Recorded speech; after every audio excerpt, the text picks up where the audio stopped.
Et recoucou les amis.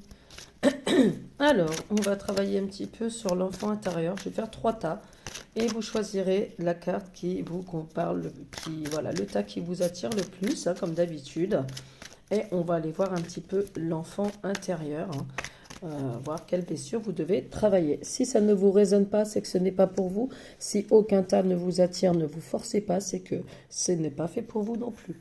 Gardez qu'à chaque fois qu'on fait les énergies des tirages, gardez bien votre libre arbitre. Prenez vraiment ce qui résonne en vous et pas ce que vous voulez entendre, ce qui vive avec votre âme, pas avec votre mental. Allez, le tas 1. On nous dit, soigner ton enfant intérieur doit être une priorité.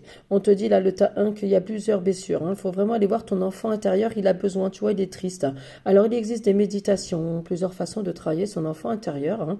Donc, et aujourd'hui, on nous dit qu'il va falloir soigner ton enfant intérieur, c'est une priorité. Donc, vraiment, aujourd'hui, on va s'axer sur notre enfant intérieur parce que l'enfant intérieur, quand il y a des blessures, peuvent, à l'état adulte, nous faire retomber dans des schémas répétitifs. Il faut travailler son enfant intérieur, c'est important. Donc pour le tas 2, on nous dit pleurer n'est pas une faiblesse mais une libération. Donc le tas 2, si vous avez des larmes qui veulent couper, ne voyez pas ça comme une faiblesse mais comme une force, d'accord? Comme disait ma mamie, pleurer, les larmes c'est laver son âme. Les larmes lavent l'âme. Vous voyez, c'était vraiment joli ce qu'elle disait. Et il faut accepter ces chagrins, ces émotions qui remontent, les accepter pour s'en libérer. Des fois, on repousse, on avale cette émotion, et quand elle veut revenir, eh ben, on la lâche pas. La lâcher, c'est aussi libérer son âme. C'est vraiment craquer un bon coup, pleurer un bon coup, et après, ça va mieux, c'est comme la pluie. Faites pleurer vos larmes pour retrouver le soleil. Et le tas numéro 3, il est temps de penser à toi.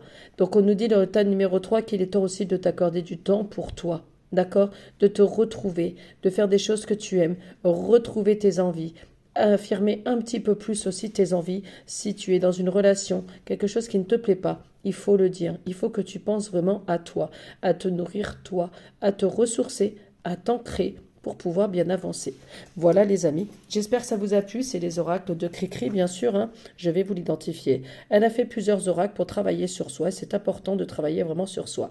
Je vous la recommande. Voilà, n'hésitez pas à lui dire que vous avez découvert Cricri chez moi, si c'est le cas. Voilà, bisous bisous, allez voir sa boutique.